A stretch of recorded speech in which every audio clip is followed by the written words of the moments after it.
Okay,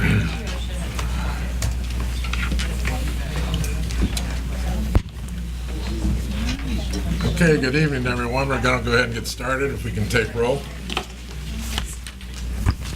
Flamini? Here. Funderburg? Here. Johnson? Here. Lopez? Here. McFarland? Here. Moore? Here. Zimmers? Here. It is all present. Hi. Okay, President's report. President's comments. I've been thinking about this for a couple of days. Over the last 2 or 3 weeks, I had a couple people say things to me like, you're always positive about teachers, you're always positive about schools, you're one of the biggest cheerleaders for the school district, and I don't take offense to that. I think that's what we, as board members, part of our job, should be doing, should be out there in the community. We are the liaison to the community. We should be talking to citizens about the positive things that go on in our schools. And I'm not going to sit up here and act totally crazy and act like we don't have issues in our schools, because we do. I think we try to confront them, we try to deal with them, we try to deal with them head on and do what we can do to rectify the situation. I personally don't like calling out schools publicly. Every principal, every teacher in this district knows if I have a problem with your school, I'm going to come directly to you and have a discussion with you, or talk to the superintendent and have her discuss the issue with you. But again, and I think we all do this in different ways and at different times, it's part of our job, I'm going to say it again, to be positive about the good things going on in our schools. And we got a lot of good things going on in our school district. So I think it's our job to let the community know about those things. So I just kind of had to say that. I've been thinking about this for a couple of days. Like I said, I didn't take offense to any of those remarks, because I just figure it's what I should be doing. You know, it's part of my job. So with that having been said, board salutes. Flamini, we'll start with you. Attended the annual meeting that Steve Rambeck has over at Lanphier on it's basically the careers program, and you know, he works, and other people in the other 2 high schools work with their seniors to get them in college, and one big piece of it is creating awareness, because a lot of kids that we try to get in there have not been associated with anyone in their family that may have even gone. So this is very much, the program is so good. They take kids different places and show them. They walk them through the process, and it was a really, really great meeting, and there were a lot of representatives from all over the place there to meet with kids and families, and it's every year it's a joy to see that. I was happy to see the Springfield Public Schools Foundation Book Fair on Saturday at Barnes & Noble. They're very successful, benefits all of our schools, all of our students, so that was a great event. Also wanted to extend condolences to a family from Springfield High School. Lost a student. She was attending college elsewhere, and the school rose to the occasion and had a memorial service for her last weekend, which was very well attended by staff, students, and it just felt right to be at the school. So Mrs. Gill, Springfield High School did itself proud and embraced the family. So good job. Mrs. Johnson. No happening. Thank you. Mr. McFarland. Yeah, I want to salute the Faith Coalition for the Common Good. They had their banquet on Saturday, and just kind of salute the organization for the partnership it's had with District 186 for the past few years. They promoted the idea of the community being involved in what we're doing, working to make sure our kids are in school and on time, and working to be a good partner. And I just want to salute them for all the work they've done and will continue to do.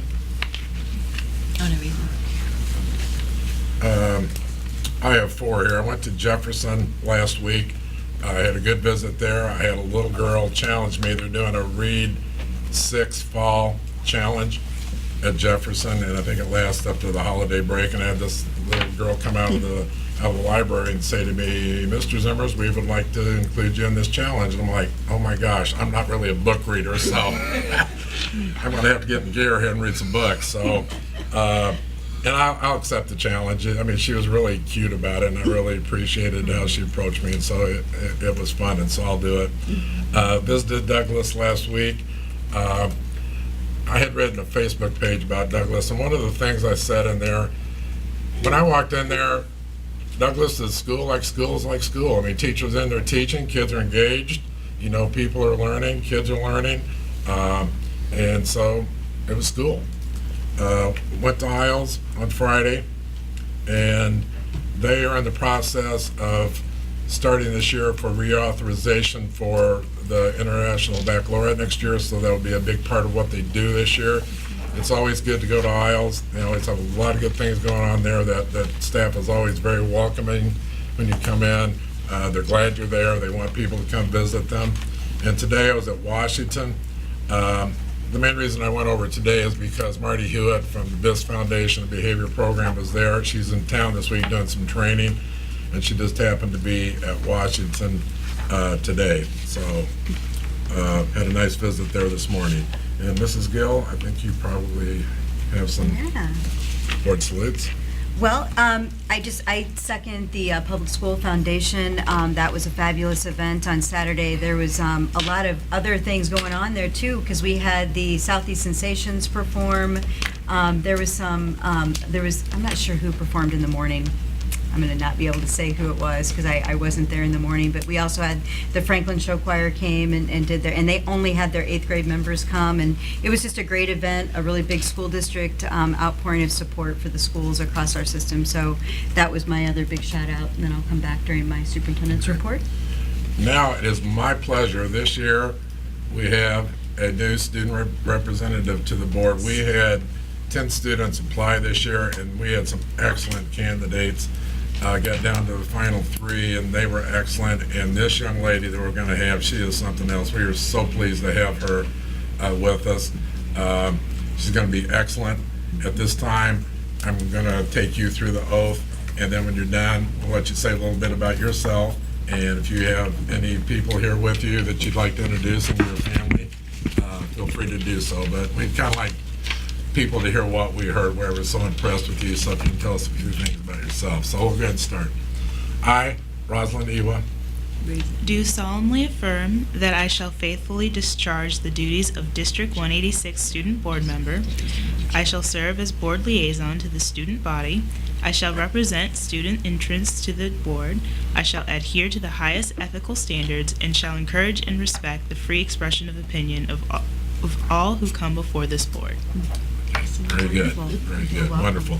So if you like to go ahead and tell everyone here a little bit about yourself and your aspirations, and like I said, if you have any family members or friends or anybody you want to introduce then, feel free to do so. I am currently 18 years old. I attend Springfield High School. I am a senior, and almost my entire family has been in the school district. I have an older sister. Her name is Mary, and she's 19. She goes to Texas A&M. And I have a younger brother whose name is Josh, and he's 16, and another brother whose name is Jailard, or JT, and he's 9. And both my parents couldn't be here right now, but my father and my little brother will be coming later. I'm really happy to be on the board. I think it's a great opportunity to be able to speak up and represent the students of my district, and I thank the board members so much for choosing me. Thank you.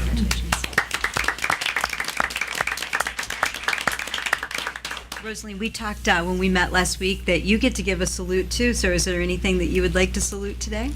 For right now, I can't really go to other events at other schools, but I would like to salute our cross-country team at the CS8 conference. I'm pretty sure our boys placed first and our girls placed sixth, and I'd like to salute the entire athletics department because our sports teams are doing really well this year. Thank you. And we also talked about how you're going to work alongside our student council, so do you want to share a little bit about how you envision that working? And Personally, I would like to make this position one where we're a voice of the students, including myself and the student roundtable with other members of other students. So I'm hoping to work with them, and we could go out to each of our different schools and find out what the students' concerns are and bring them to the board so the students will be heard as well. thank you, really appreciate that.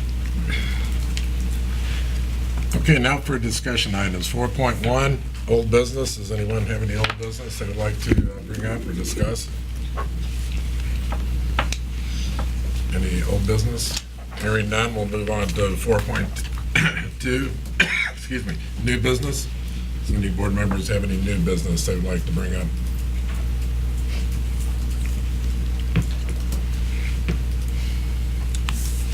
Okay, 4.3 is student business, but you've already kind of said you're just trying to get your feet wet, and that'll come, you know, as we go along here, you'll be more in tune to it and be able to speak to it. So, but again, we're glad to have you. Very glad. Thanks. Now presentations to the board. 5.1, annual achievement report, and I'll turn it over to Mrs. Gill and have her introduce our speakers. All right, so annually, we give an update as to where we are with our, usually this is kind of the macro version of the assessment report to the Board of Education and to our community at large, so that they understand what our large tests that we take, more of our nationally and statewide tests that we take, and how we're doing on those. Tonight's overview, I'll let my team go ahead and approach the podium so that you can get everything set up, and then if we can switch over, Julie, so that they can, the community can see the PowerPoint, and everybody has, all the board members have this in their packet, as well as the media as well. What we want to do in this achievement report tonight is not only tell you about where we've been, but where we're going with our testing in the future. Right now, we're sort of at a tipping point in the state of Illinois, and we're moving away from our current system of testing into a new system of testing, and so we're all kind of on the edge with that. We don't know exactly what's to come or what those scores will look like. We were able to take part in some of the pilot programs for the new park assessment that the state will be giving. So tonight you're going to hear some information about the Prairie State Achievement Exam. You're also going to hear some information about the graduation rates of our high school students. You're going to hear a little bit about the Illinois Standards Achievement Set, or the ISAT. And then we want to take you on a journey through some of our next steps in our teaching and learning. I think it was said earlier that we know that we have many successes in our system, but we also know we have some problem areas, and areas that we are not afraid to be transparent about, talk about, bring to the table, and work forward so that we have the right plans in place for every one of our students in our district. Whether it's a student that is achieving and moving on to college and career, as you talked about, having Steve Rambachs have that vision for getting them into college and career, and the opportunities of the different technical institutions and community college opportunities that they have, or maybe it's even a life in the military. We want to make sure our students are prepared to take that next step. We want them to always think about how they're growing and how they're moving forward. We are growing as a system as well, and understanding about the challenges in the new system that we're going to be held accountable for under the new park assessment as it comes out, and that will be through high school. And so we'll also talk to you a little bit about our vision for ACT and how it's going to roll out this school year as well. One thing for you to know is sort of some background is that actually the state of Illinois now has a waiver towards some of the NCLB, or the No Child Left Behind Act, as it is in place now. And they have moved away from what we used to call an adequate yearly progress method, where we said these schools were making AYP or these were not. And we've moved to a growth model system that we're just now starting to undertake in our system. So with all of that being said, we know that things are changing and new things are on the horizon. We will be taking the park assessment this spring, and we'll have a little bit of an update on that. And we know that the way that this data will be benchmarked will not be really benchmarked until 2016, which is when they'll be able to say, yes, this is a school that we're concerned, and this is a school that's successful. So we're going to be on a journey with our state testing for over the next year, maybe two, in understanding how our schools are rating. But what I do know is that this is the last time that you'll see this kind of data, and it'll be a new set of data that we'll all be learning alongside one another as we move forward. So without any further ado, I do want to turn it over to a great teaching and learning team. I'll let them introduce themselves as they begin to present, but we've worked together to bring to you what we hope is a comprehensive view of our data in a short, succinct way, because we could talk about this all day.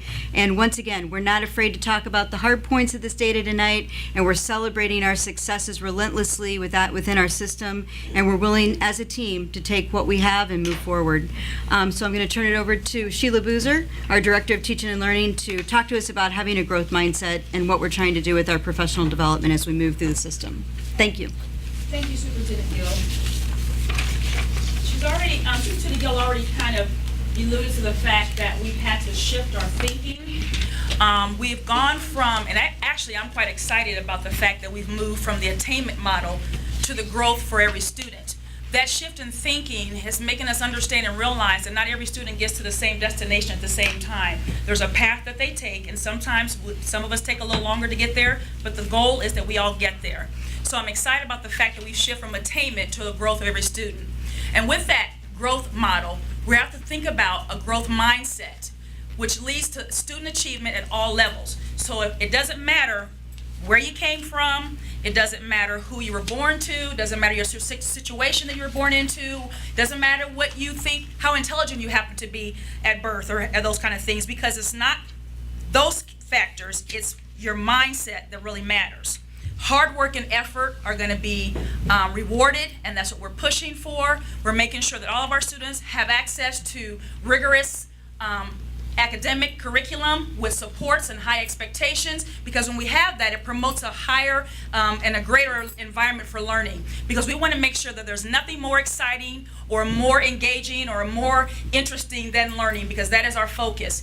And in the book that we've been reading, A Growth Mindset, in the Teaching and Learning Department, there's a quote in there that says, what any person in the world can learn, all persons can learn, if provided with the appropriate prior and current conditions for learning. So if you think about that, it doesn't matter, and we're going to look at our data, and it's going to see some things in there that's not real pretty, but that's okay. We're going to move forward, and we're going to talk about how we're going to do that. But we want everyone, our parents, our students, and our teachers, and our school board members as well, all administrators, to focus on a growth mindset. Our students are growing. We're not worried about everybody getting to the same place at the same time, but as long as our students are growing, and that is something that you're definitely going to see in tonight's presentation. We want to make sure all of our students and our parents understand taking risks to learn is an important key factor in our progress.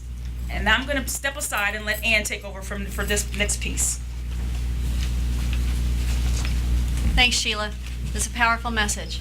We're going to be presenting quite a bit of data tonight, PSAE and ISAT and graduation data. But there have been a lot of changes made, as Mrs. Gill noted earlier. We have gotten that waiver from the state under NCLB. And what you have been used to hearing from us has been a lot about AYP. And things are definitely different now. We haven't received AYP data either from PSAE or from ISAT.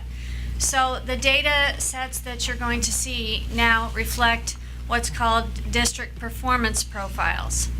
And the district performance profiles, I forgot to change the slide, basically reflect all student scores. And so let me give you an example. When the AYP data sets came in, those data sets were run through a formula from the state. So those formulas looked like this.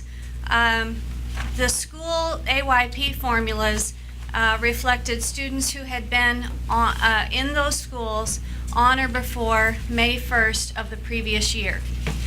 The subgroups reflected students, groups that were at least 45 students. So there were students that were excluded from those data sets. The district and school performance profiles reflect all student scores. So if you moved in the day before we took ISAT, your scores are in the data sets. Does that make sense? It's everybody. So you're going to see those. And when you think about the differences, the tests basically have changed over time, because in 2012 we had the Illinois Learning Standards were coming into being. However, those test items were not included on the tests. In 2013, 20% of the ISAT included those pieces, and then in 2014 all of them were. So I just wanted you to have that background knowledge. That's important. So now we're changing to PARC, and the fourth bullet point indicates what PARC stands for, so you can take a look at that. next year, well, in the spring, starting in early March, we're going to be giving park to students in grades 3 through 8. And then our Algebra 2 students and our junior English students will be taking park. ACT will still be available for our junior students. We feel it's really important that that's a door that needs to remain open as a college readiness, and it's going to continue to be paid for by the state of Illinois. And so we are going to continue to give both day 1 and day 2 of ACT and Marquise.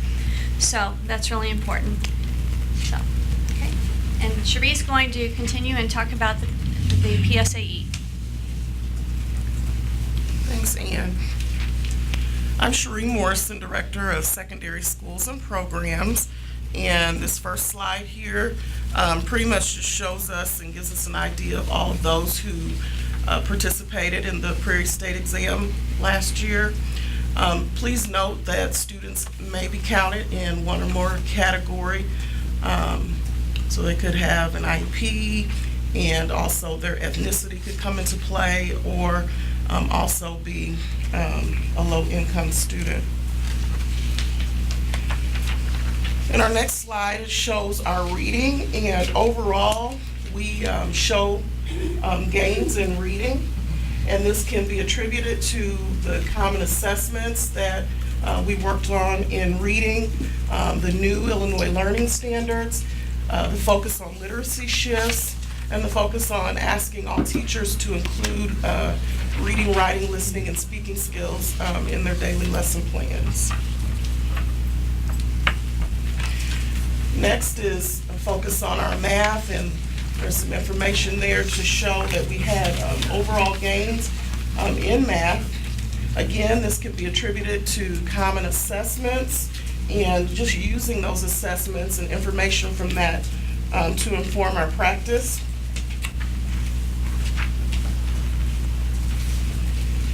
And next we have our science scores, and while we do show that overall in science there was a drop, what we're doing to address that is as of this year, the biology, chemistry, and science, the physical world courses are now all aligned to the new next generation science standards.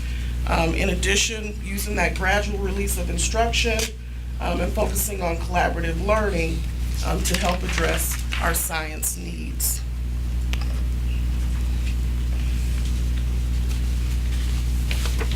This just shows our breakdown of reading by race. At the top, you can see there's actual numbers of students that participated.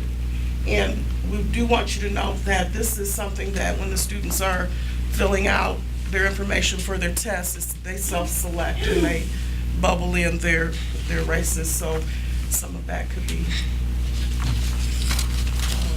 based on what your students select. And again, the same thing for math. Again, at the top you have specific numbers, and at the bottom the actual course races that they self-selected.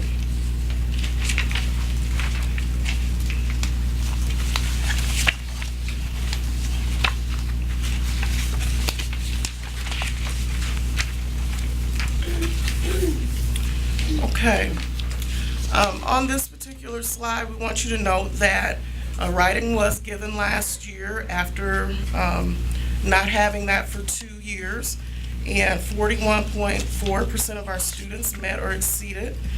We wanted you to see that, to note that our IEP students, as well as our low-income students, all of them show gains.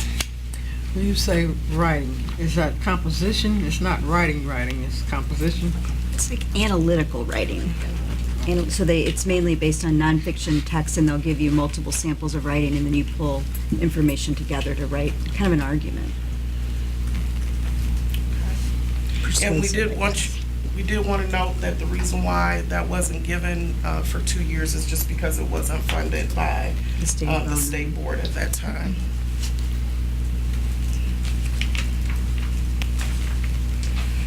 Here we show that we were up 3.8 percentage points for all district reading, That second dot point belongs on the next slide, so we'll talk about that when we get there.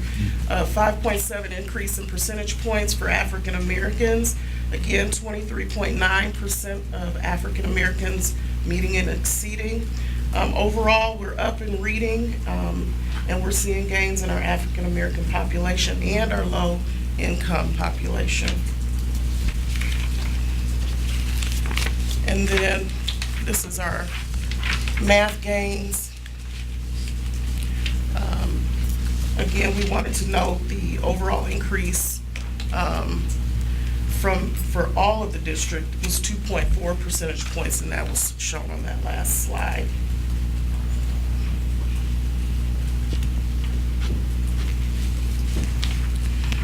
For our reading data successes, again, some of this can be attributed to the common assessments and just our teachers having a focus on literacy. And again, our teachers including those reading, writing, listening, and speaking skills in their daily plans. For math, again, they're focusing on the math practice standards and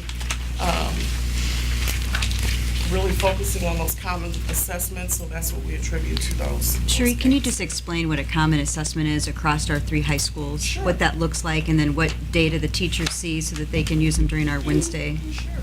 So with the common assessments, primarily what the teachers do, they get together with our math coordinators and teacher instructional leaders, and they looked at the assessments that they were giving to make sure that they are aligned to our new Illinois Learning Standards, and then really kind of look at the rigor in those individual questions that students have to take, and really kind of think about the way students have to think to develop, if it's rigorous or not. And just really kind of align those so that everybody's given the same assessment at the end of each quarter or at the end of each semester. So really that's what they do. Thank you.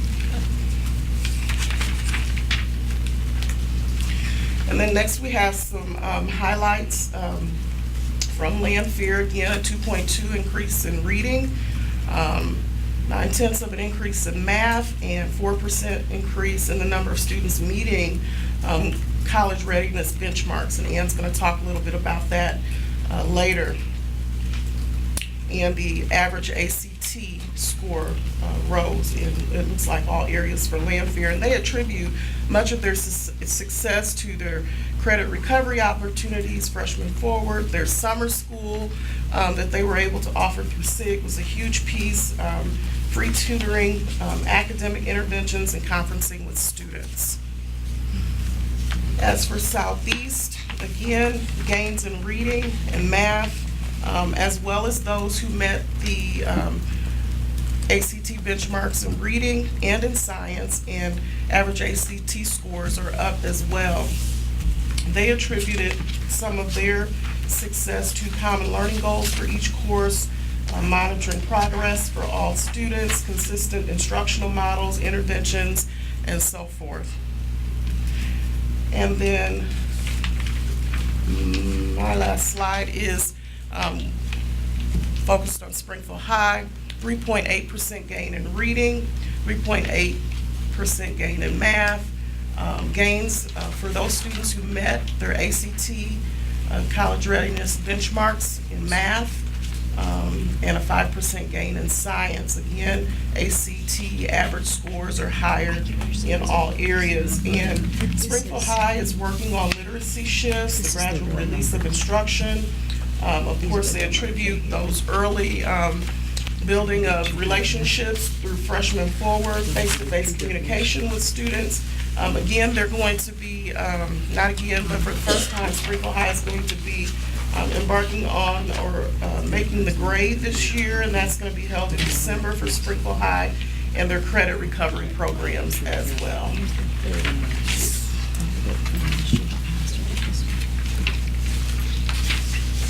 This next slide shows 9-year trend of our ACT percentage of students who are ready for college level coursework. And it's a comparison of our district against the state of Illinois. And it shows that our strengths are in our English and our social science. It basically shows that the English benchmark is an 18 on the English test, 22 on the ACT math test. Social science, they have to score a 22 on the ACT reading, and in biology, they have to score a 23. So you can see 9 years of data, and again, the numbers in the boxes show the percentages of students meeting those scores in each of the boxes. And you can see that we've held steady on the right with about the same percentages of students meeting all four, which is tough to get, and the state is pretty much holding steady as well. So, this is a lot of verbiage for how is the graduation rate calculated. But basically what it is the students who start as freshmen, they're called a cohort, and it's the number of kids that in that cohort that finish 4 years later. And when we exit them, if they move or if they go to another district, another state, another country, whatever, if they leave our district, we exit them out of that cohort. So we are judged by the number of kids who start and stay in our district at the end of those 4 years.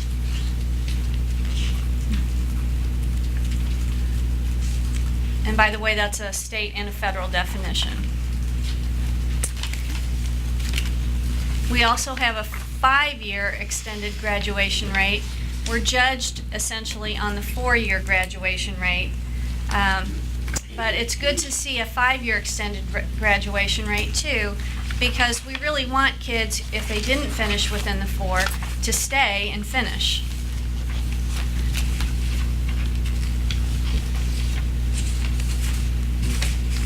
So, if you look at our data over the last 6 years, you'll see that it has gone down. But if you look at it, you'll see the asterisks after 2012, 2013, and 2014.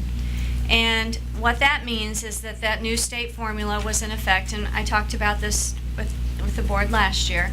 And essentially, what that means is that that statewide formula, which is actually now a national formula of the graduation cohort, has been in effect. And each student in the state of Illinois has been assigned a student information system number. And so when students leave our district, when they come into our district, they have a number, and if they move to another district, they essentially have the same number. So if they enter, say leave Springfield and they go to Decatur, they have the same number within the state. So we can track where they're going, and when we exit them, they enter the other district with the same number. When they, let's say a student gets to the end of the 4th year and they do not have the required 26 credits for our graduation requirement, unfortunately that does count against our 4-year graduation rate. But if they do the right thing and they come back to finish, they are counting into our 5th year graduation rate, and that's a good thing, and it's the right thing for them.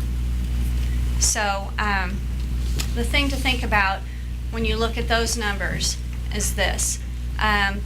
When you look at the 2009 to 2011, there was no uniform method of looking at the graduation rate. Now there is, after 2012. Our credit requirements have changed, but it's a good thing. They're more rigorous, and we're providing a lot more supports for students.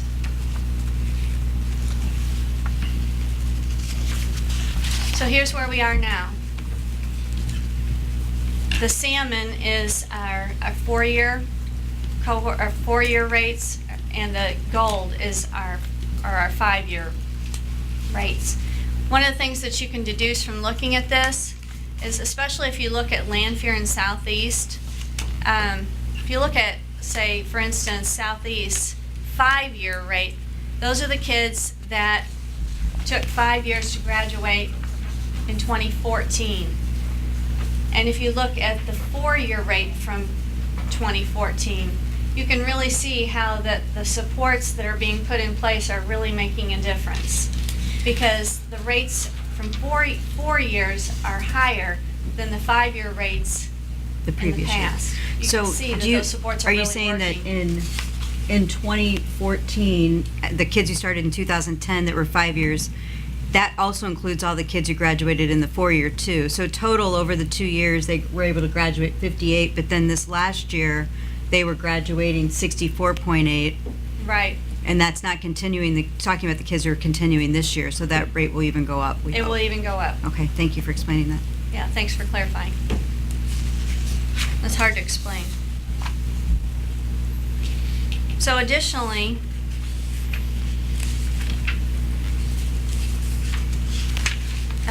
we have had an almost 3% increase between 2013 and 2014 as a district.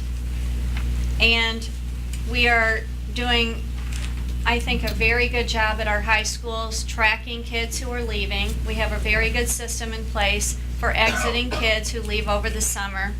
The high school guidance offices are doing a great job at that. We also have a higher rate after 5 years for kids who are starting high school. We do still have a gap between white and African American students.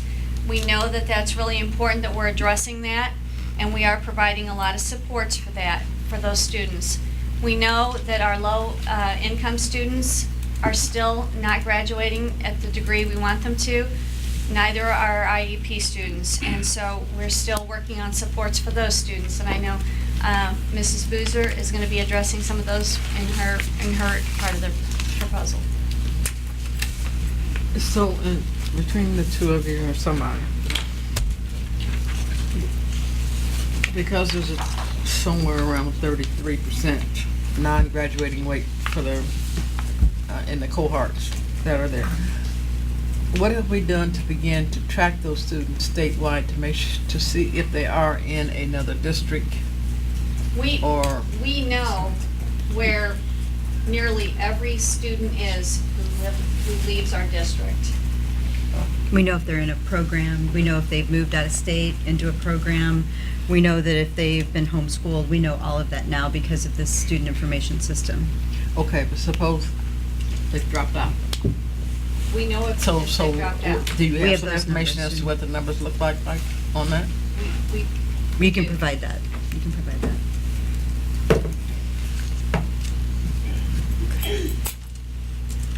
All right, I'm going to talk a little bit about the ISAT, the assessment for 3rd through 8th grade.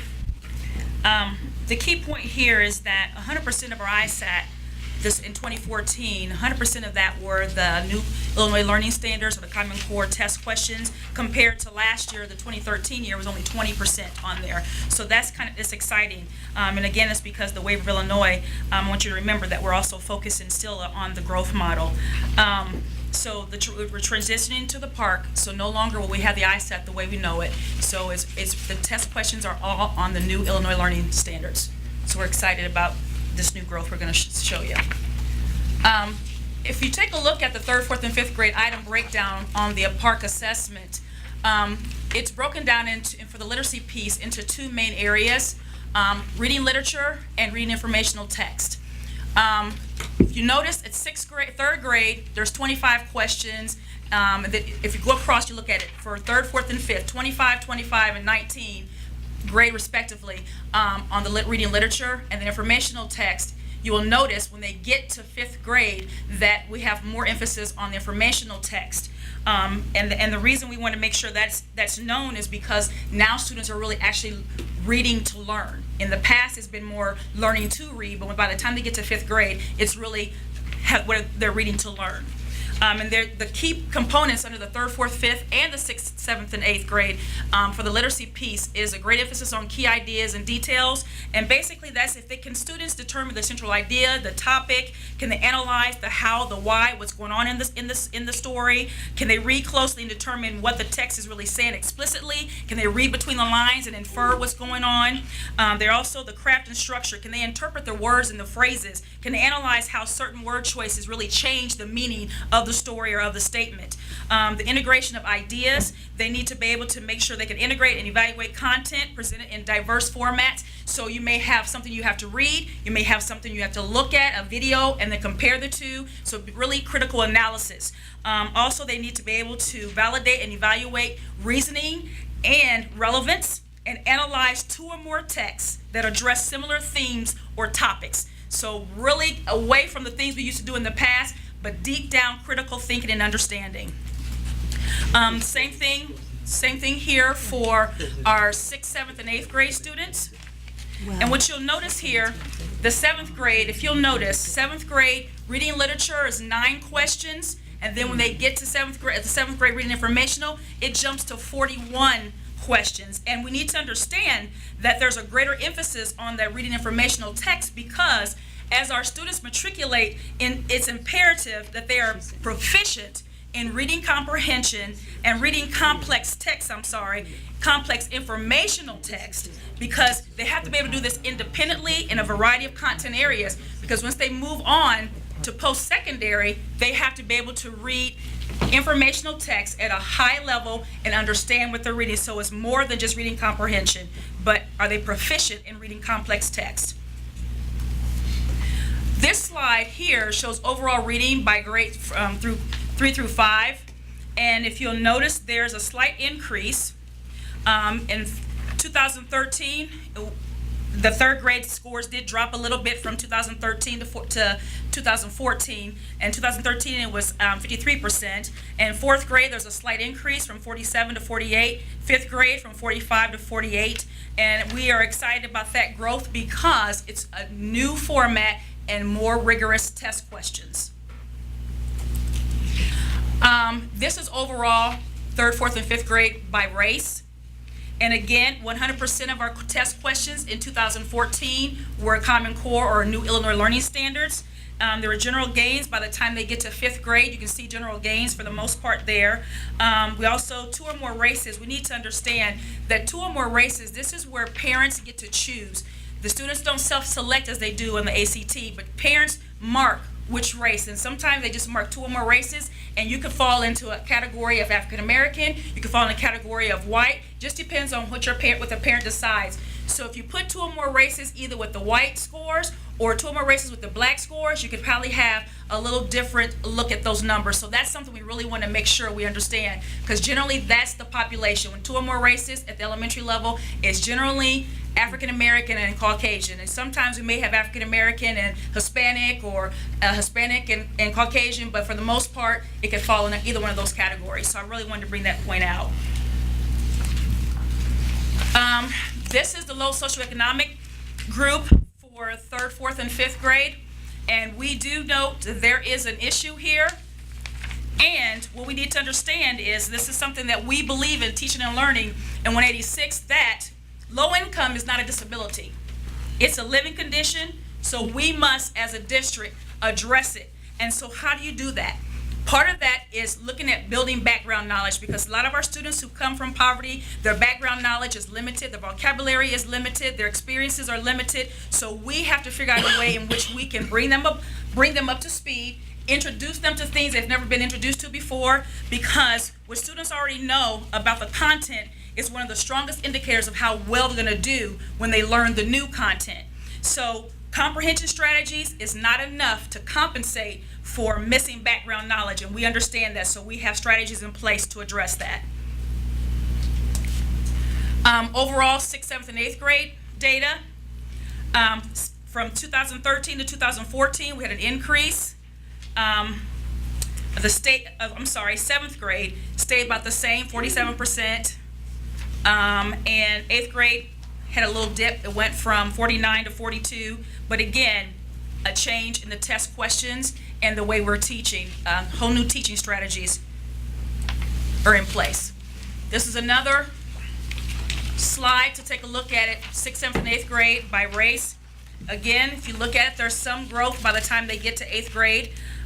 2 or more races in Asian by 8th grade, there's some growth. Some drops in the 6th grade, and we attribute that possibly to the transition from elementary school to middle school, learning the new curriculum and the expectations. But there's tremendous growth we see for the most part in the 7th grade.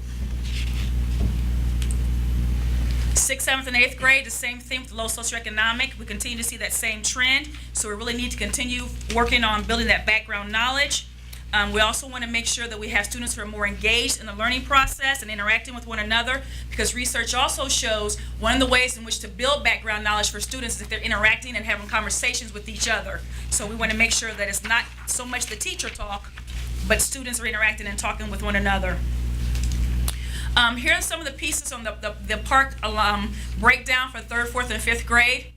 If you look at it again, if you look at the numbers behind each one of those items, it determines how many test questions per grade level. So you will see operations and algebraic thinking in 5th grade is 6. But by the time it gets really high in numbers and operations by the time they get to the 5th grade, the numbers and number of operations and fractions, measurement and data, those pieces are really crucial, because now it's not so much can I add, subtract, and multiply and divide, but can I tear it apart? Can I unpack it? Can I talk about what's really going on? Do I understand how to apply the new learning? And can I justify my learning? So it's more of those kind of things going on, not the plain everyday math that we remember when we were in school. Question. Yes, ma'am. So these numbers that are here and previously are numbers that are established by through Park or State Board or U.S. Department of Ed? Currently, Some of the test questions? yeah, right. Currently, these were what the types of questions that were offered on the ISAT. And they're telling us that last year, the ISAT test was 100% aligned to the new Illinois State Learning Standards. So those are based on the Common Core. So now, as the Park assessment comes out, what we feel and what we've been told is that these types of questions are also going to be the same items that are going to be on the Park assessment, so that this is giving us a general overall idea of how our students are doing on these types of questions. And we're hoping that it gives us some indicators, because we're basing some of our professional development on these. Does that answer your question a little bit? That's fine. Yeah. Do the tape, I'll come back. Okay. Okay. And again, here's the overall math by grade for 3rd, 4th, and 5th grade. Again, 100% of the test questions are the new Illinois Learning Standards. And if you notice the 4th grade, we were excited about that because last year there was an increase from 53 to 55. So we only have 20%, but this year you have 100%, so it means we're moving in the right direction. So those unpacking of those math practice standards and those multi-step math problems that we're doing in the classrooms, the switch and the change in how we instruct, we're starting to see the fruit of that. Sheila, how long, you've been on a 2-year mission now with that process? I've got a little gap in my knowledge. Yes. So do you want to explain about how 2 years ago you started talking about those math practice standards and the Math Common Core? Right. A couple of years ago, we realized what those standards were, and so professional development district-wide, when we started taking a look at the Common Core, was based around, let's look at these math practice standards and see if we understand really what they're asking us to do. And since we know what it is, how are we going to change how we teach? What is it asking us to do, and how will we implement that in the classroom? So each school was able to choose at least one that they really wanted to focus on, because we believe in going slow to go fast. Really understanding what we're teaching our kids to do, because it's a total way of teaching and a way of thinking for our students. And so each building chose a math practice standards. There's 8 of them, and I can give you a few examples of some of them if you like. Modeling with mathematics, modeling with mathematics is one of them. Making sense of a problem and perceiving and persevering in solving it, which goes back to that whole mindset, because a lot of folks get scared of math and they don't want to do it, but really persevering and working and solving that problem. Attending to precision, constructing viable arguments, and critique the reasoning of others. Things that we didn't do when with the regular ISAT or when we were in school. So those are just a few of the key components of it. Okay? And again, here we have it here for you by race. And if you kind of look at it, 4th grade across the board is really where we see the increases at 4th grade across the, and we attribute that to being more exposed to it, because at 3rd grade, that shift from 2nd grade to 3rd grade, still learning the basic facts, but by the time they get to 4th grade, really applying the operations and tearing them apart and justifying their answers and their reasoning, and more math talk is going on. One thing too that to note is that in the past, our Illinois State Learning Standards asked students to master fractions by the end of 6th grade. Right. Your basic fractions, so that you're preparing for your algebraic use of fractions.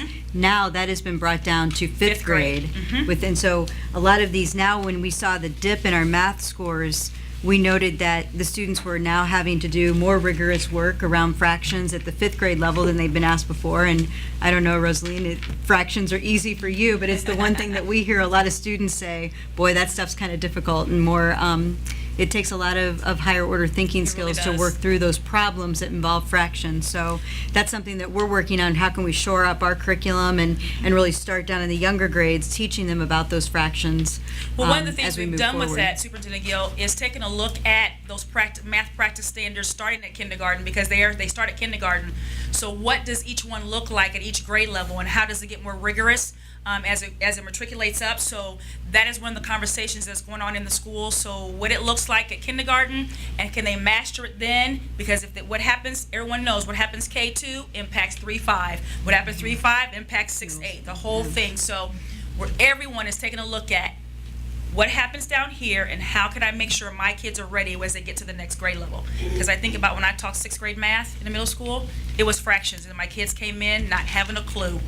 But now they're starting fractions as young as kindergarten, some pieces of it, the concepts.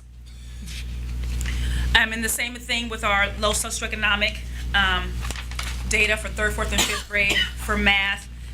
We're really taking a hard look at Webb's depth of knowledge with lesson planning and using work from our assessment for learning to make sure that we're giving our kids the right type of assessments, using that assessment data to drive our instruction, to change and reteach. So it's not just you took the test, here you go. But you took the test, let's take a look at it. What have you mastered? What do we still need to work on? How do I change my instruction in the classroom? And so the teachers are owning the data and the kids are owning the data. Overall math for 6th, 7th, and 8th. From 2013 to 2014, 6th and 7th grade actually stayed the same. So that's another hurrah. Because again, I'm going to keep saying this, from 20% test questions to 100% test questions. And so we didn't drop. But in 8th grade, there was a slight dip. Not much, just a slight. Same thing here with the race. And we do, again, as we've talked about before, realize we have some work to do when it comes to some of our subgroups, especially our African American students. But again, our 2 or more races can fall into either one of those categories. Same speech with the 6th, 7th, and 8th grade, low socioeconomic. But the one thing we have noticed that the gap is not as large at the 6th grade coming in, but then sometimes that's when that growth mindset, it's not a growth, it's fixed. By the time they get to 7th grade, I can't do this math, and so we're really working hard on changing that way of thinking. Sheila? Yes? With this low socioeconomic status, this is a comparison just within our own district. Yes. Do you know how we look in comparison to other schools within the state? We can get that information. Definitely we can get it. And what we've looked at is compared to the state we've looked at, and the state is basically looks very similar to ours as well. But I can get that compared to other districts in our area. Yeah. Well, the ones that look like us. Right, yeah. Comparable.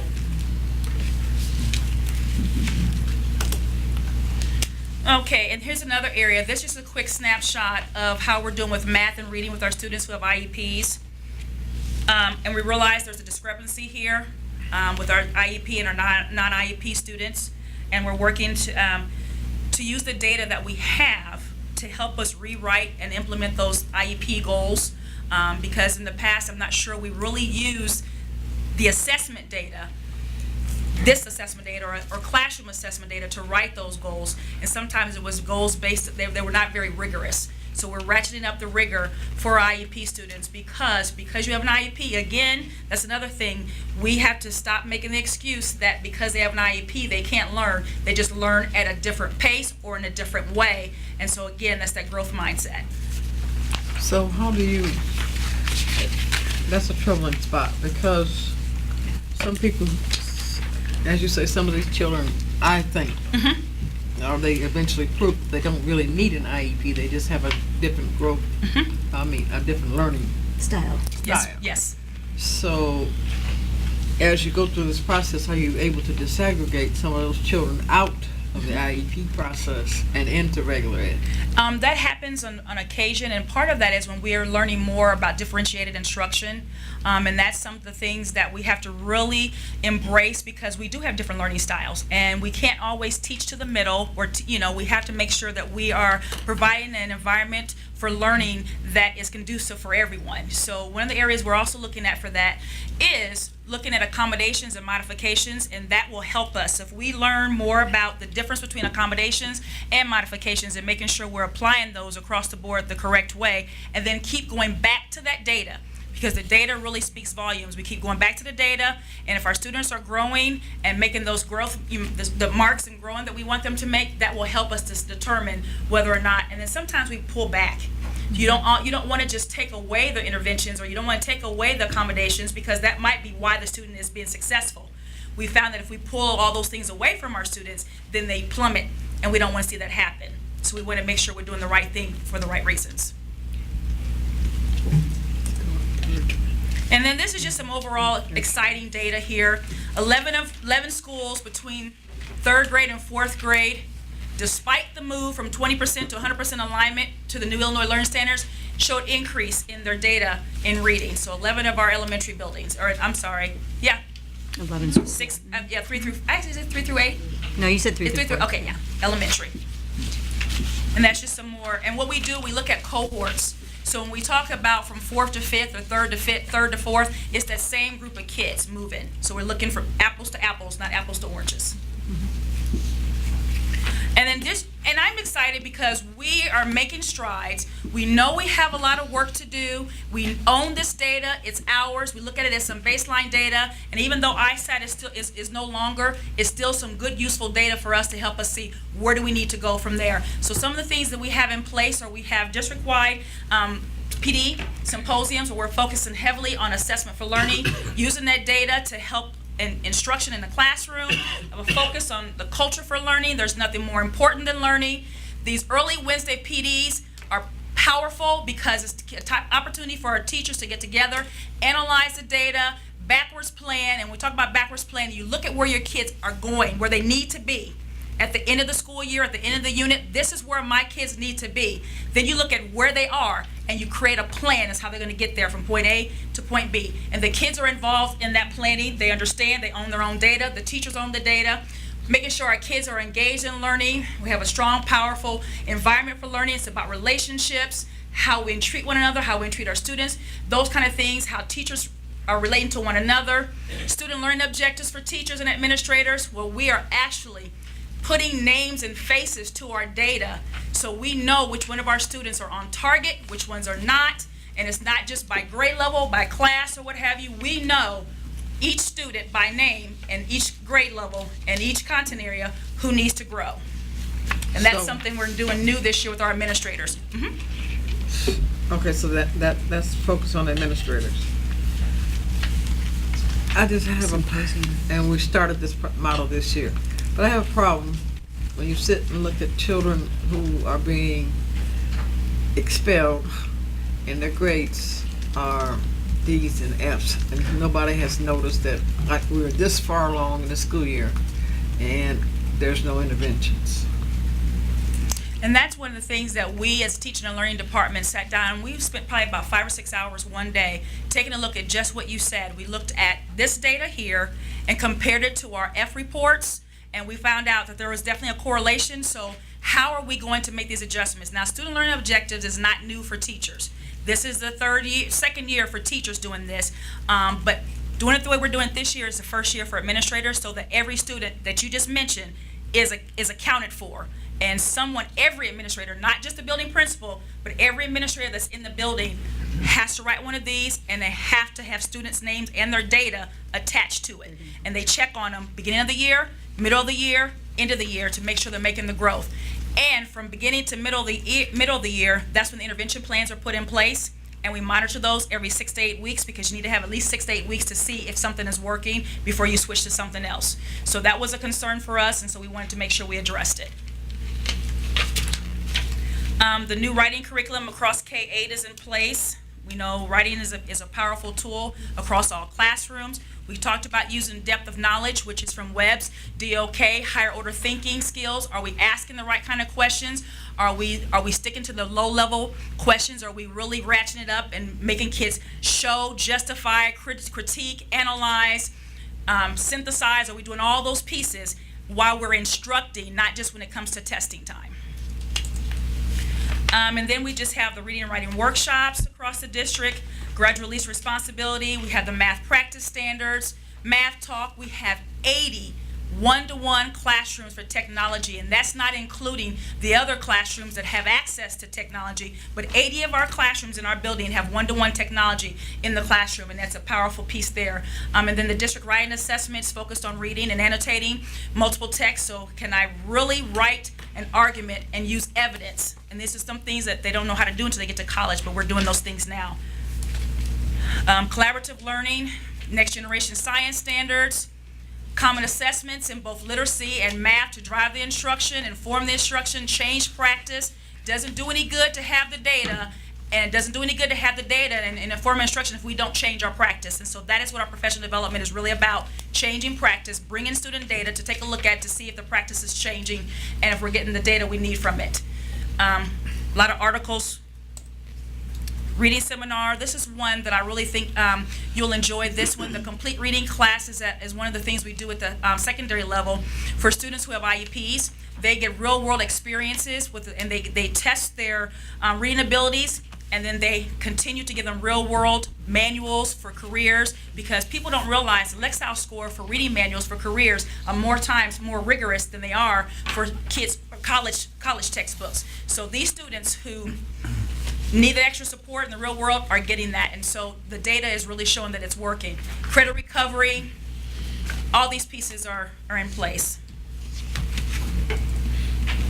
Making the grade at all the high schools, and we really wanted to make sure we understand that we are really putting a focus on bringing the community to help us, because we can't do this work by ourselves. And yes, we know our data needs some help, and we got some great spots that are fantastic, look wonderful. We also have some that we need a lot of work in, but we are willing to be held accountable, and we enjoy being held accountable, but we're also asking the community to help us, and what are they willing to do to help our students and the families be accountable. So we're helping our parents, we're having family engagements, we have Read 5, making sure our students have access to materials they need at home, because a lot of this we talk about being a student achievement gap, but it's really an accessibility gap. We have to make sure all of our students have the same rights and accessible to the same curriculum and the same opportunities, and we want to make sure that we do our part to make sure this happens. And we want to make sure the community helps us make this happen, and our parents step up and help make this happen as well. It's a collaborative effort, and we're excited about this, and that ends my portion of the presentation. All right. I have, it's not really a question, it's a statement. I want people to take note, because Southeast High School is up here presenting to us last year, and they got greatly maligned for the way they were doing the graduation rate. And I want people to take note, because they decided to do school improvement on their own without outside help. They increased in every category there was to increase in, and their graduation rate's up. So I'm tipping my hat to Southeast, because you took the bull by the horn, decided you're going to do something about it, and they did it. So good for them. Thank you.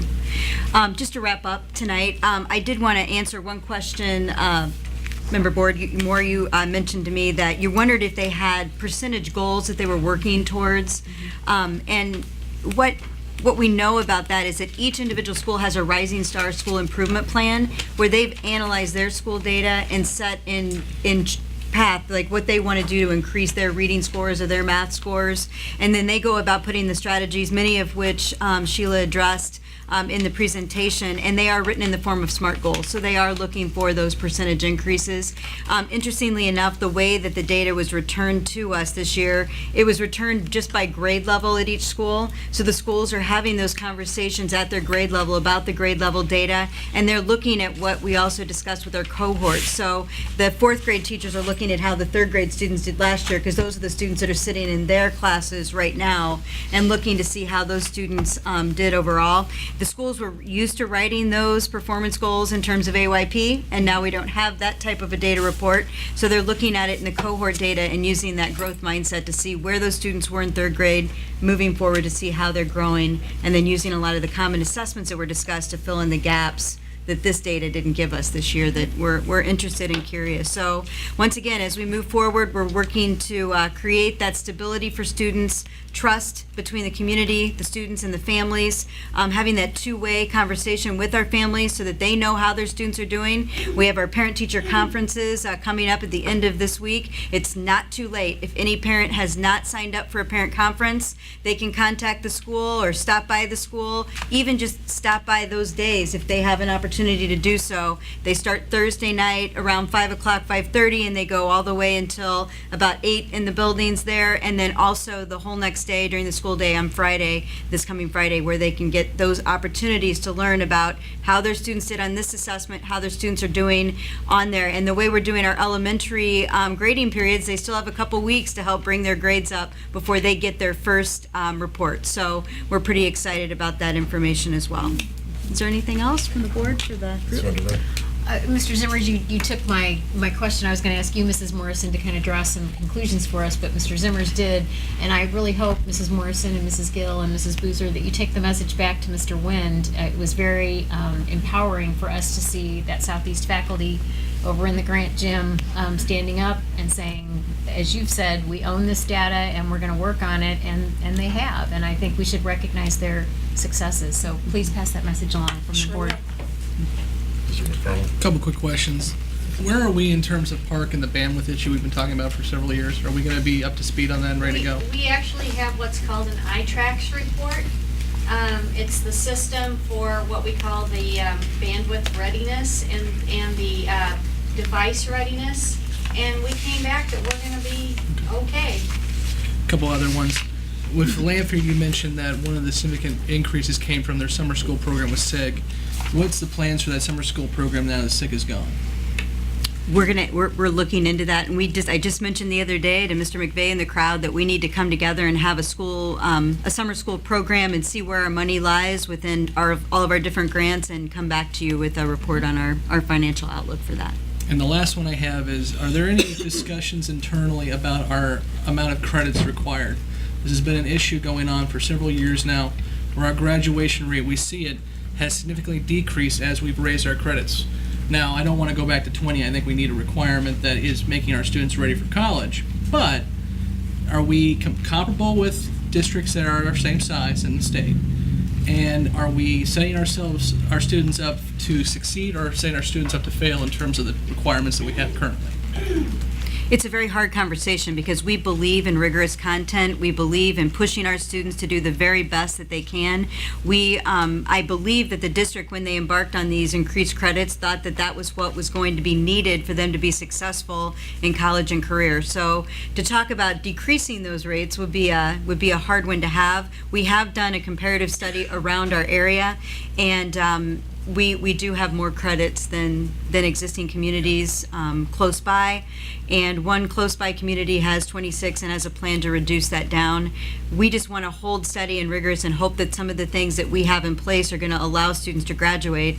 So it's not an internal conversation at this point in time. Well, then I think we need to make that clear on a community standpoint, that one of the reasons why our graduation rate is where it's at is because we require more of our students.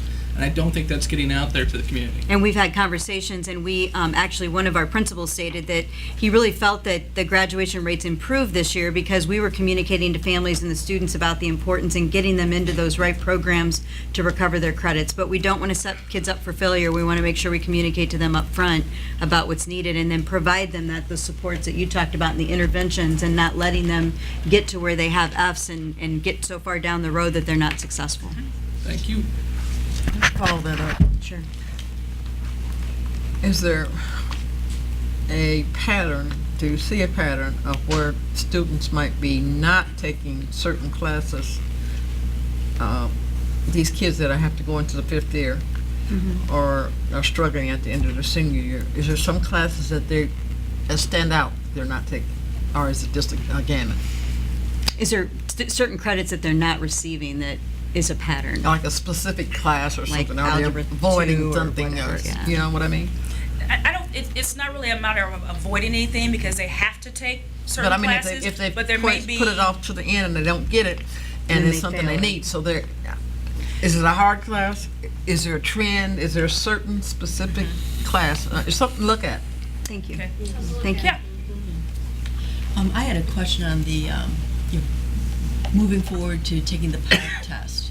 It's going to be by online as far as the number of computers available, and then also the students, are they being taught keyboarding in order to be ready to take those tests? Yeah, a lot of our buildings are using the computers for many other things. So it's not just, hey, we're going to teach you how to type today. So it's integrated into our curriculum in many other ways.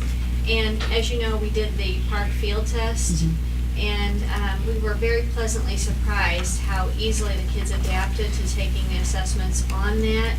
I think it was a bigger adjustment for the adults than it was for the students.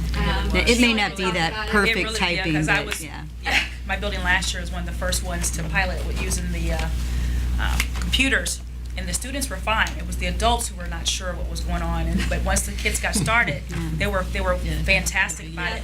And the park does have an area where they can go in and do a tutorial on how to drop and drag, highlight, all those kind of things. So the teachers are having the students do that as well. So We have plans to make sure that all the kids get to practice with the tutorials before they take the actual PARC assessment. So we'll make sure that they, And the number of computers were good? yeah, they don't all have to take it at the same time. That's But, different from 'cause they ISAT. just- okay. At ISAT, everybody had to take, the test all on the same time, same day and all that. That's different for PARC. it's staggered. It's staggered. And just to wrap up, are there any other questions? We will be getting Illinois state report cards like we always do, and I know the media likes to look at those as well. They just aren't out yet, and we didn't want to wait any longer. This is the end of the quarter for our middle and high school, a couple weeks out for our elementary, and we want to make sure that you all had the data in front of you before those official, report cards come out, but it'll have the same data, just in a fancy format from the state board. So those will be available for everybody to check out individual schools and their goals and things of that nature when they come out online. Thank you, teacher and learning team. I really appreciated it. Thank you very much. Thank you. Before we move on, Rosaline, is your family here? If they are, we'd like Yes. to give you the opportunity to introduce them. If you guys could stand up.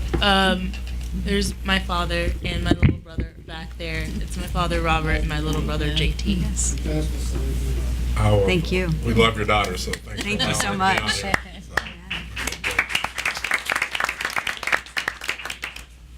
Okay, next is 6.1, Treasurer's Report.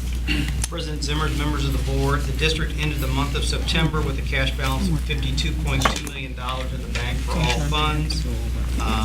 Earned interest for the month was $455. Interest earnings year-to-date are $10,979. A schedule of investments is also attached, and currently we have $9.6 million invested. Okay, thank you. Mr. Basco, any questions? Okay, hearing none, we'll move on to 7.1, Superintendent's Report. Thank you. Just a couple other shout outs I wanted to give. We talked about the great day at Barnes & Noble, but also the Springfield Public Schools Foundation gave out $28,000 in classroom library grants. These are grants that individual teachers wrote to where they could pick the books that they would like to have in their classroom libraries. This is a great opportunity for teachers who have moved to new grades or new teachers to our system, or teachers that just felt like they wanted to add more of that informational text that Sheila was talking about to their libraries. And it was an outpouring of grants. They had the most grants that they've had in some time. Julie, how many do we have? 60? Is it? We had 60 applicants. And they were able to fund in part all of those grants. So 28,000 more books going out into the classroom because of our Springfield Public School Foundation and their initiatives. Also, we had a donor, Don Bolin, who is a graduate of the Springfield Public Schools, was backed for a reunion, and he gave $5,000 to Du Bois, his alma mater, so that they could really infuse technology and work on some of their culture pieces that they're working on there. And Donna Moore and I attended that event, and it was exciting to tour the school and see the changes, but also how some things have stayed the same with Du Bois Elementary School. So it was a great day to spend with them. And then Franklin Middle School, their family and community engagement team, and I know that the entire administrative staff have a big part in it, but Mrs. Williams and Mrs. Nosa really worked hard, I think, on the family and community engagement to really try something new this year, and they had treats on the track, and I went, and it was a madhouse. And that's all I can say about it. There was many families with their extended families and friends coming to participate in a night out where they were able to enjoy a safe Halloween event and also engage in the school and really be a part of the school family. So great shout out to them for putting on the family and community engagement event along with their team. So those are the kind of the shout outs I wanted to give tonight. Once again, on a more sad note, I guess you could say, the safety of our students, I want to reiterate, is the first priority. And we take that responsibility very seriously. And so I have been having hard conversations with the Board of Education and administrators across the district as well. And we're very concerned about what has been happening and what we've been talking about. But we also want to celebrate that when you walk through our hallways each and every day, learning is happening in every building, everywhere you go. And we're taking this very seriously, and we're talking about it not only at the district level and the board level, and they're keeping me very honest and helping me move forward in my thinking around this topic. And we are, in the process of getting a committee ready between this board meeting and the next board meeting. That committee will meet. It'll have a makeup that'll include Mr. Lopez and Mrs. Johnson as board members, and then also central office staff, school administration that represents all of our elementary, middle, and high school levels, as well as teachers that the union has helped us select, parents who have reached out and said that they have an interest in being and serving on this, as well as some of our civilian staff and our police with the city of Springfield. So we feel that this will be a comprehensive committee. I've also been given some recommendation of community members that have reached out and said they would also like to join along us in this conversation. So once we meet, we will consider a comprehensive approach to hearing what everybody feels we need to address. What are the issues that are in our community? What are the issues that we need to think about? Do we need to do deep research in any one area? Go on site visits, have presentations from outside community members or other districts, and also think about costs and things of that nature around all of our security options. Also, in the same time, we've put together and reinstated our parent advisory group that's also going to meet between now and the next board meeting. That group's been in place from previous administration. We've invited those families back if they're still part of the Springfield Public Schools, and also reached out to our communities through the help of our Family and Community Engagement Committee, and have new members serving on that, and they'll also be asked to weigh in and give their thoughts. So I have not just one committee, but other committees where we can take and get more input. And then Rosaline and I are going to be leading out our student advisory, and she and I talked about security a great deal the other day, and she's willing to help me get that student voice, not only in our high school, but our middle school on this issue and many others that we were brainstorming that we know that our students want to have a voice in. So I'm excited to have a kind of a layered approach to talking about this.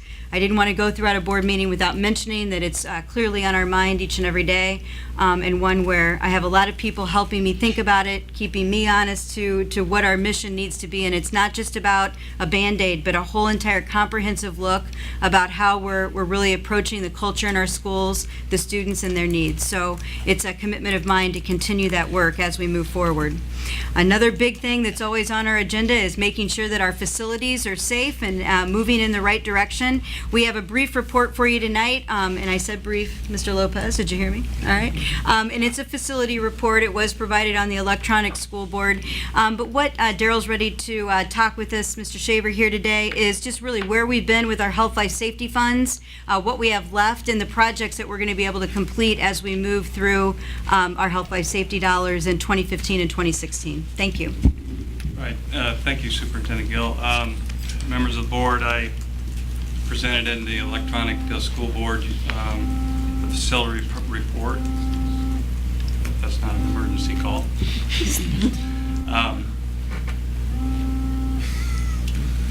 What is it? What is it? I don't know. That might be my fault. That's probably mine. Anyway, I broke the report into 4 different areas. 2 of them are pretty self-explanatory. Our buildings and ground information and the summer status of the summer construction work. After seeing the previous presentation, I wish I knew a little bit more about PowerPoint, because then I could use a chart with that salmon color. Yeah. The salmon There's colors. teachers on this, on the cabinet here to help me. So the 2 of those items are pretty self-explanatory, and I won't go over those. That would be the background information. I think that's some pretty neat information there for everybody to see. And the summer construction status, real brief. It's we're done with all our projects except the Washington middle school roof. They're finishing up their metal trim on the building.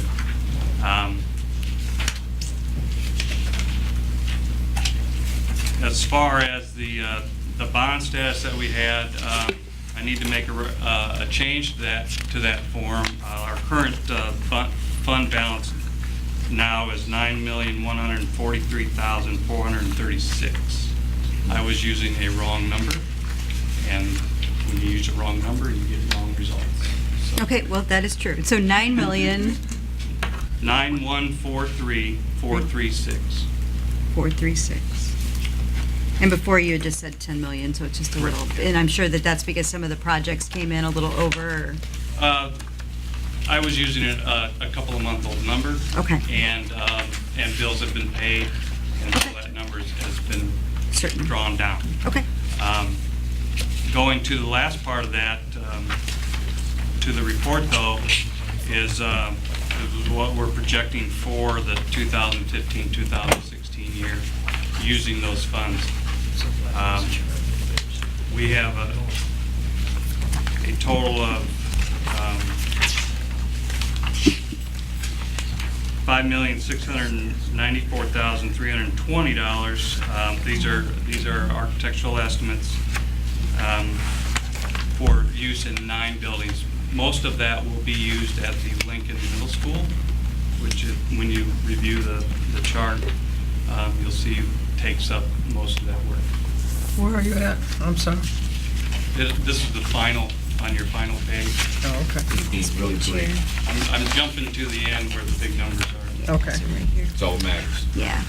One question that we did have earlier, and I just want you to clarify it. I know you have the answer for it. When we sold our bonds, this could be either Mr. Basco or Mr. Shaper, we did a total of 86 million.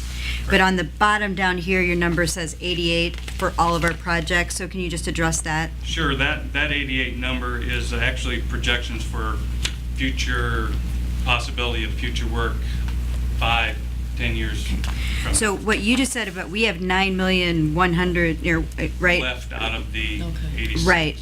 Right, so we've already spent the 86, so that Right. isn't reflected by the 88. What No. you're saying is to move forward, so we have 9 million, a little over 9 million to spend towards that, but then to really cost out what you think we need to do in the future, then there's a gap of, Correct. 79 million that we need. Okay, great. And, you know, some A of little that challenge for was me. identified in previous studies done. You know, new gyms for the middle schools and or additional gyms, I should say, for PE space, auditorium for Lanphier, Right. those kind of things. One of these days. Dream in the dream stuff. Dream of the dreams, right? All right.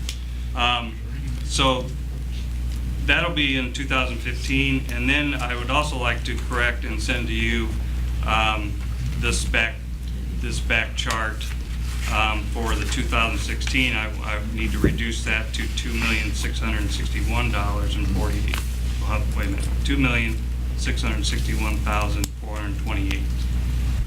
2,661,428. Now I'll update you that. And the reason I did that is I took out the data cabling off of that list. That's technically not a health life safety fundable item. So So we'll look at it through I other took that out infrastructure. through a Okay. different- Can I ask you a question? Sure. I know I talked to Ms. Gill about this quite a bit. What about bringing a firm from the outside in, just like Decatur's done? Rockford's pushing a overhaul of their whole facilities, coming in, looking at all our facilities, and giving their assessment to the board instead of it being here and us throwing ideas out. Do you think that would really get us close to what we need to really do within the district of looking at what we want to do to schools? Because some of these schools I've talked about since I've been on board are old. We're putting a lot of money in these old buildings that probably aren't even worth what we're putting back in. So I We need think to it would pass be any increase. a wise thing to do. You would need to go out for an RFQ to interview different firms and select one. And of course, there's costs involved with that. Correct. To pay them, but they, in their benefit, they do most of the time these firms do schools, and that's all they do is schools. right. And so they have a really good grasp on districts and how they're laid out and their physical needs and also other needs that they have. Thank you, Mr. Schaefer. Is there any questions for Mr. Schaefer for the facilities I reports? will update that and send it. With the numbers. Thank you. So, go ahead. Now you go. This is actually more probably of a Mr. Basco question. Since we're running low on health, life safety, which was the plan, where are we in terms of our bonding and our ratio to where we could potentially look at doing another health, life safety round? Yeah, we have plenty of margin to go out and sell more health life safety bonds. I want my auditorium. I don't know. I mean, I want my auditorium. Go ahead. I don't know that it's 86 million. I can get an updated number on where we are with that. But certainly to cover a good portion of what's on the list. And that would be within our debt to, Right. I mean, it would be, Our bond we would indebtedness. extend it out, you know, the payments would be extended out quite a ways. We're already to 2026. So they'd be extended beyond that based on the amount that we sold.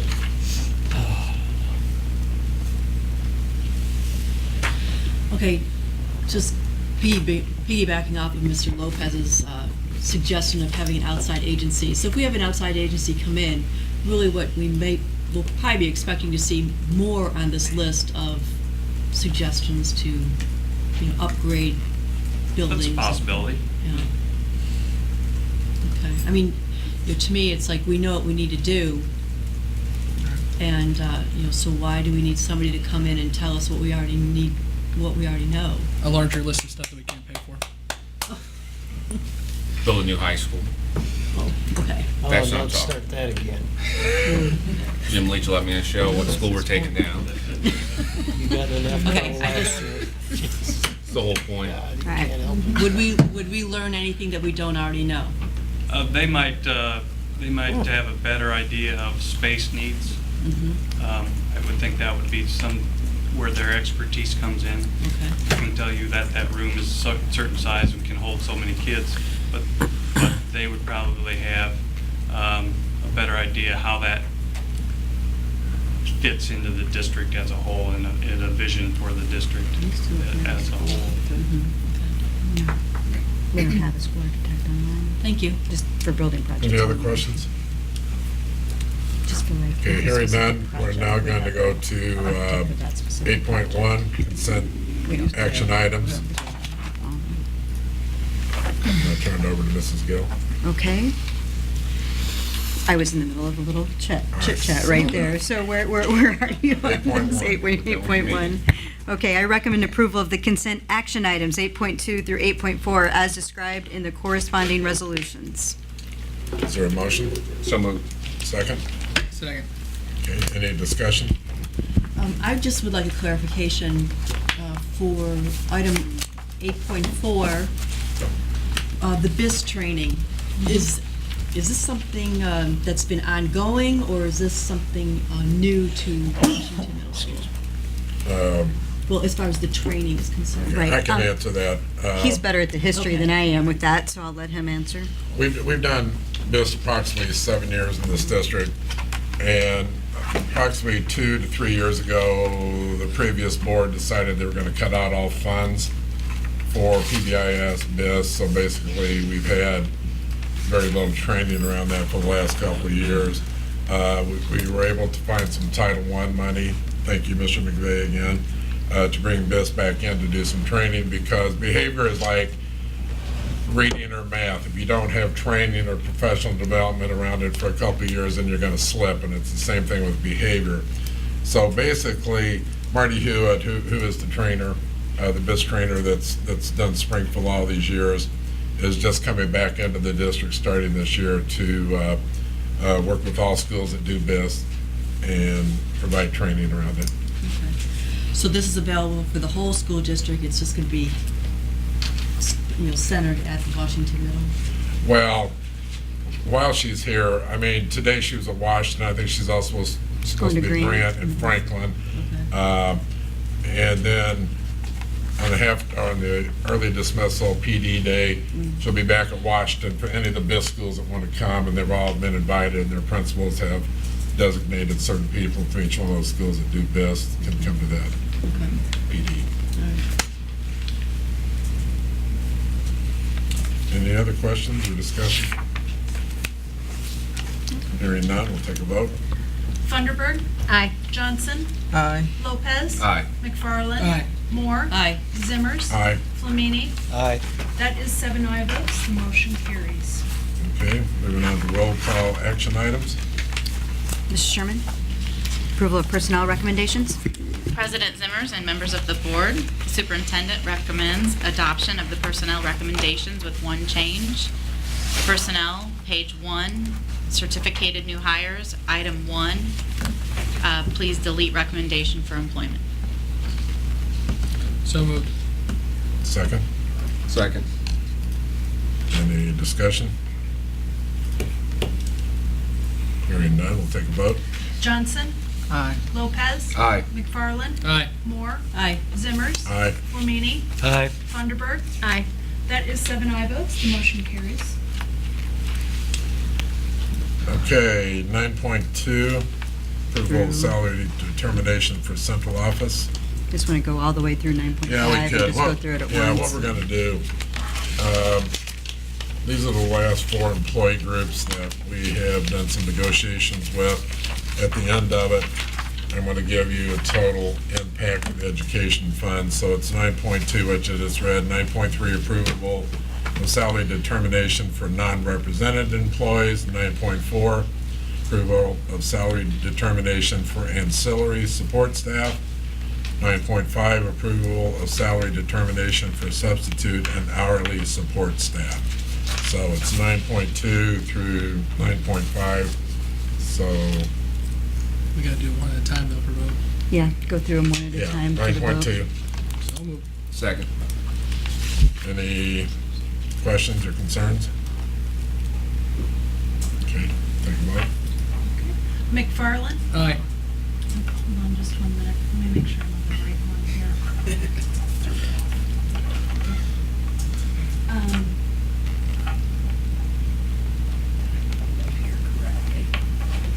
I'm sorry. Let me start over. Lopez. Aye. McFarland.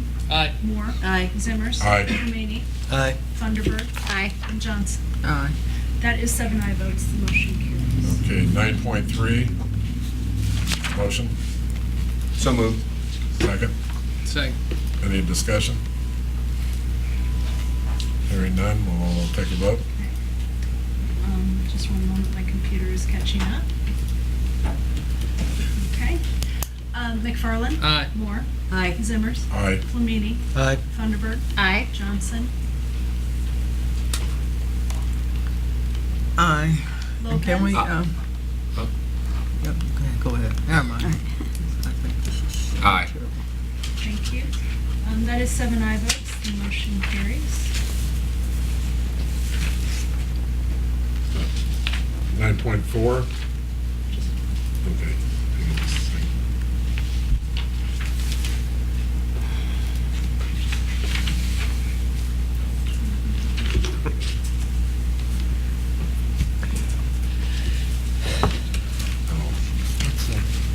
One of the things I forget to mention in 9.2, this does not include Superintendent Gill. Want to make that clear, she's not I'm out. included central office staff.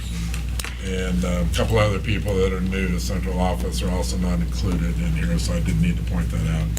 Thanks for reminding me. 9.4, motion, So moved. Second. any discussion? Hearing none, we'll take a roll. Sir Moore? Aye. Zimmers? Aye. Flamini? Aye. Thunderbird? Aye. Johnson? Aye. Lopez? Aye. McFarland? Aye. That is 7 aye votes, the motion carries. Okay, 9.5, motion, So moved. Second. any discussion? Hearing none, we'll take roll. Zimmers? Aye. Flamini? Aye. Thunderbird? Aye. Johnson? Aye. Lopez? Aye. McFarland? Aye. Moore? Aye. That is 7 aye votes, the motion carries. Okay, now to 9.6, do this one. Do you want to talk about the total impact on the other Oh, fund? thank you. Losing track here. It's a late meeting. We're not used to having this long of meetings, I'm just kind of, Sorry. yeah. Education's important. The total impact on the education budget for these 4 employee groups is $79,400. So I didn't want to say that will be added to the cost of the education fund. That's right. Which is within projections, right, Mr. Basco? Yes. Thank you. Okay, all right. It is my recommendation that this is going on to 9.6, student discipline, that a 6th grade student be hereby expelled from further attendance at Jefferson Middle School through the end of the first semester of 2014-15 school year with a program, and that one 8th grade student be hereby expelled from further attendance at Grant Middle School through the end of the 2014-15 school year with a program, and that one 9th grade student be hereby expelled from further attendance at Lampier High School through the end of the 2015-16 school year with a program, and that one 10th grade student be hereby expelled from further attendance at Springfield Learning Academy through the end of the 2014 school year with a program. Okay, motion, So moved. Right. second. Any discussion? Hearing none, we'll take roll. Flamini? Aye. Thunderbird? Aye. Johnson? Present. Lopez? Aye. McFarland? Aye. Moore? Aye. Zimmers? Aye. That is 6 aye votes and 1 present, the motion carries. Okay, anything else for the good? No, sorry it went long, but really, when we're talking about student achievement, that's the core of what we're doing each and every day. So we wanted to take some time to share that with you tonight. So I You guys apologize haven't for the seen go lengthy. long, by the way. I learned a lot. I know, Just throwing it but out there. this is a good topic that we're going long on. Next regular Good job. meeting is November 3rd November 3rd. at 5:30. Thanks everyone for coming and have a great rest of the week. So was there anything else? You were writing something else on your notes, so I didn't know that you wanted to add.